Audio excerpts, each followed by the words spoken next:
everyone. So today we will do another question of Newton-Raphson method. तो इसमें question दे रखा है derive the formula for evaluating cube root 17 by Newton Raphson method. ठीक है, तो इसे कैसे करेंगे. सबसे पहले हमने एक्स लेट कर लिया इसको. ठीक है, और इसे हम ऐसे भी लिख सकते हैं ना 17 1/3. तो मैंने बस वही किया है. उसके बाद हमें दोनों साइड का क्यूब करना रहता है. ठीक है, तो हमने वो कर लिया. देन एक्स क्यूब, इसे 17 को यहाँ मैंने शिफ्ट कर दिया तो -17 हो जाएगा. देन हमें इसे ऐसे लिख सकते हैं. एंड देन इंटरवल्स चाहिए रहते हैं, तो इंटरवल्स इसमें दिए नहीं तो हमें चेक करना होगा. तो यूजली हम 0 से चेक करते हैं. तो 0 पे -17 आ रहा है, 1 पे 16 आ रहा है, 2 पे -9 आ रहा है, F3 पे 10 आ रहा है.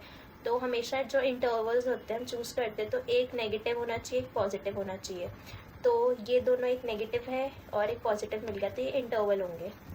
अब जब हम इसमें x0 की वैल्यू लेते हैं तो x0 की वैल्यू चाहे तो हम 2 भी ले सकते हैं, पर हम थोड़ा से कम करने के लिए, मिनिमाइज़ करने के लिए हमारे जो आइट्रेशन है उसके लिए मैंने इसे 2.5 कंसिडर करा है. हमें जो हमारा फॉर्मूला होता है उसके लिए हमें एक f-x चाहिए रहता है. तो हमने इसको करा तो 3x² इसका आंसर आ जाएगा.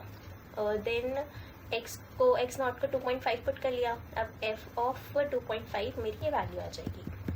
फिर मैं इसे फॉर्मूले में पुट करूँगी यहाँ पे. ठीक है, फिर आ जाएगा 2.5 प्लस 1.375 और 1.873 इज इक्वल से 2.57. ठीक है, अब इसका मैं निकालूंगी 2.57, तो ये मेरा आंसर आ जाएगा. ठीक है, फिर वैसे जैसे x ऑफ 1 कर लिया, अब x ऑफ 2 करेंगे.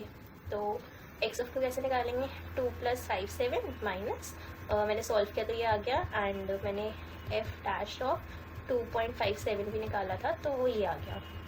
तो इसकी वैल्यू ये थी 2.569. अगर ऐसी वैल्यूज़ होती है तो हम इसे अप्रॉक्सीमेट कर सकते हैं. बेफालतू में कॉम्प्लेक्स करने की कोई ज़रूरत नहीं होती है. चीज़ें सिंपल अप्रॉक्सीमेट करके हम वैल्यूज़ ला सकते हैं. तो यहाँ पे मेरी वैल्यू आ गई और यहाँ पे भी वैल्यू आ गई, दोनों सेम है, तो मैं बोल सकती हूँ कि मेरा रूट हो गया. ठीक है, तो मेरा क्वेश्चन डन है. वैसे ही सेम एक और क्वेश्चन है ये वाला, ये एग्ज़ाम में आ चुका है. ये 1.5 मार्क्स का था. ये आप खुद ट्राई करके देखना. So thank you.